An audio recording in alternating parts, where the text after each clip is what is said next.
Hello guys. तो आज मैं आपके साथ एक अपना इंसिडेंट शेयर करने वाली हूँ।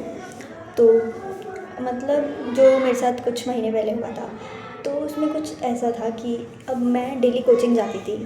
तो मैं स्टॉप पे मतलब बस से जाती थी, तो मैं स्टॉप पे खड़ी हुई थी। सुबह का टाइम था, आई थिंक 6:30 कुछ। हाँ, तो मैं खड़ी हुई थी। तो वो जो रोड थी वहाँ पे कोई नहीं था, तो मैं अकेली थी वहाँ पे। तो फिर मतलब जो सामने 4-5 लड़कों का गैंग था, वो खड़े हुए थे। कोई बात नहीं। उसके बाद फिर मैं ऐसे खड़ी थी, फिर थोड़ी देर बाद वो लोग मेरी तरफ आने लगे। अब आ रहे तरफ तो मुझे क्या पता कि मेरे पास ही आ रहे हैं। मैंने कहा कहीं और जा रहे होंगे, इट्स ओके। फिर उसके बाद थोड़ी देर बाद वो आए और सडनली उन्होंने चारों तरफ से मुझे घेर लिया। मैं भी लाइक भाई ये क्या हुआ, है ना। उसके बाद ठीक है, अब घेर लिया। अब उस टाइम, अब तो मैं हंसते हंसते बता रही हूँ, लेकिन उस टाइम की सिचुएशन बहुत ख़राब थी मेरी। मतलब मुझे समझ नहीं आया कि मैं अगला स्टेप मेरा क्या होना चाहिए अगला। तो मैं ऐसे ही खड़ी थी, तो एक लड़का मेरे just shoulder to shoulder touch में खड़ा हो गया। मैंने कहा भाई ये क्या हो रहा है, ये सब मेरे साथ पहली बार हो रहा था, ऐसा मेरे साथ पहले कभी कुछ नहीं हुआ। तो मैं बहुत ज़्यादा डरी हुई थी। तो फिर वो खड़ा हो गया।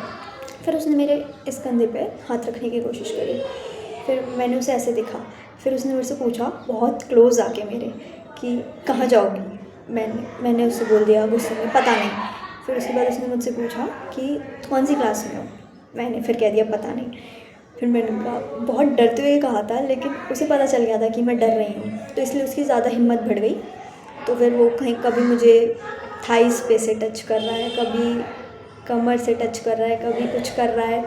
अब और वहाँ पे कोई और लोग भी नहीं थे, तो मैं किसी के लिए मतलब हेल्प के लिए मैं किससे हेल्प मांगूँ। और पता नहीं मैं उस टाइम में चिल्लाई क्यों नहीं, पता नहीं। मतलब उस टाइम मैं एकदम फ्रीज़ हो गई थी कि मैं अब क्या ही करूँ।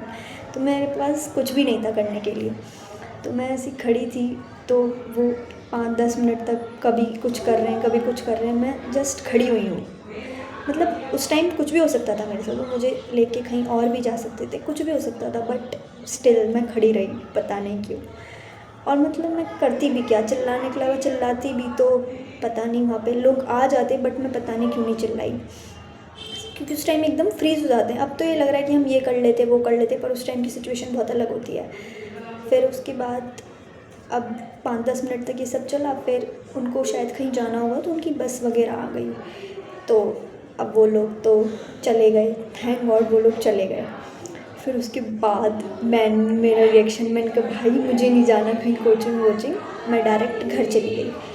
अब लेकिन उस टाइम मैं इतनी डरी हुई थी कि मैं ये बात किसी से भी शेयर नहीं कर पाई, किसी से भी नहीं, मम्मी पापा से भी नहीं, ना कोई फ्रेंड्स, ना किसी से भी नहीं। क्योंकि अब मम्मी पापा से भी करती तो ऑब्वियसली बात है, वो मेरे ऊपर रिस्ट्रिक्शंस बढ़ाते हैं मेरे बाहर आने जाने पे।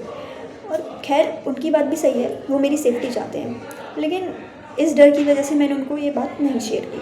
और फ्रेंड्स के साथ भी नहीं की मैंने शेयर, क्योंकि उस टाइम मेरे को ये था कि सब मुझे जज करेंगे, पता नहीं क्या क्या बोलेंगे, यही बोलेंगे मेरी गलती होगी, पता नहीं क्या क्या सोच रही थी उस टाइम। तो मैंने इसलिए ये बात किसी से, पर अब इस बात को काफ़ी महीने हो गए हैं, तो अब मैं थोड़ा मेंटली ठीक हुई हूँ, तो मैं इसलिए ये बात शेयर कर पा रही हूँ। और मैं इसलिए शेयर कर रही हूँ ताकि, और ये खाली मेरे साथ नहीं हुआ है, बहुत सारी लड़कियों के साथ हर रोज़ कुछ, और इससे भी बुरा होता है, बहुत कुछ होता है। लेकिन तो मतलब हमें अवेयर रहना चाहिए।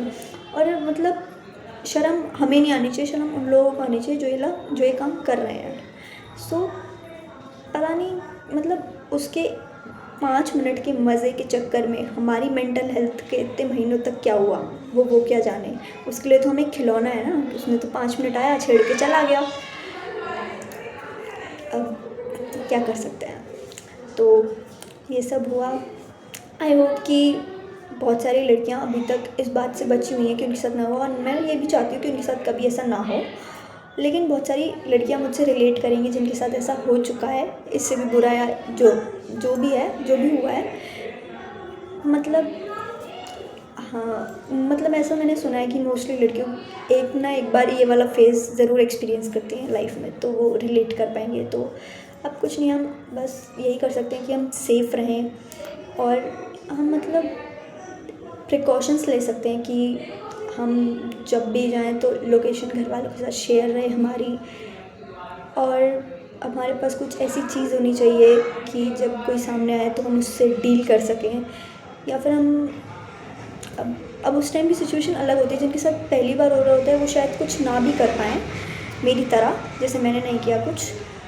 बट अब हम लड़कियों से ज़्यादा उनको समझाने की ज़रूरत है जो ये सब काम करते हैं, कि अगर वो ये सब काम करना ही बंद कर दें तो लड़कियाँ फ्रीली घूम सकती हैं कहीं भी।